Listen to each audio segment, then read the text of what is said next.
Assalamualaikum warahmatullahi wabarakatuh. Perkenalkan, nama saya Boni Rawan. Saya dari Prodi Akuntansi di Universitas Muhammadiyah Tangerang. Di sini saya akan membahas sedikit tentang apa itu teori informasi asimetri. Kondisi tentang teori informasi asimetri pertama kali dicetuskan oleh Arrow 1963 di jurnal American Economic Review.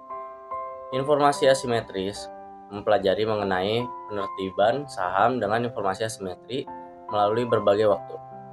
Perusahaan yang mempunyai informasi kurang baik atas aset mereka akan diinformasikan secepatnya, karena hal itu dapat merugikan perusahaan untuk menunda pemberitahuan informasi tersebut.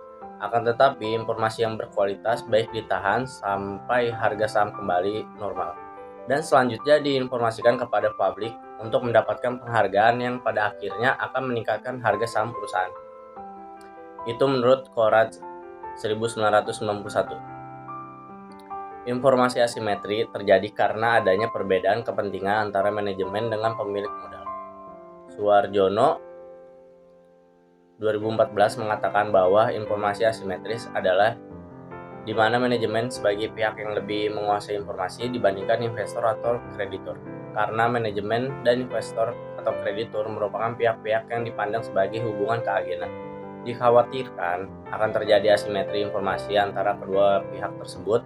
Dengan manajemen sebagai pihak yang lebih menguasai informasi, kondisi informasi asimetris sangat mempengaruhi cost of equity, karena apabila pihak eksternal perusahaan seperti investor dan kreditur tidak memiliki cukup informasi terkait perusahaan, maka akan timbul keraguan bagi pihak eksternal tersebut untuk menanamkan atau meminjamkan dananya terhadap perusahaan, yang akhirnya nanti akan mengurangi modal yang didapat perusahaan, hingga akhirnya nilai cost of equity semakin tinggi, karena perusahaan harus mengeluarkan biaya lebih banyak agar usahanya tidak menambah modal perusahaan tidak sia-sia.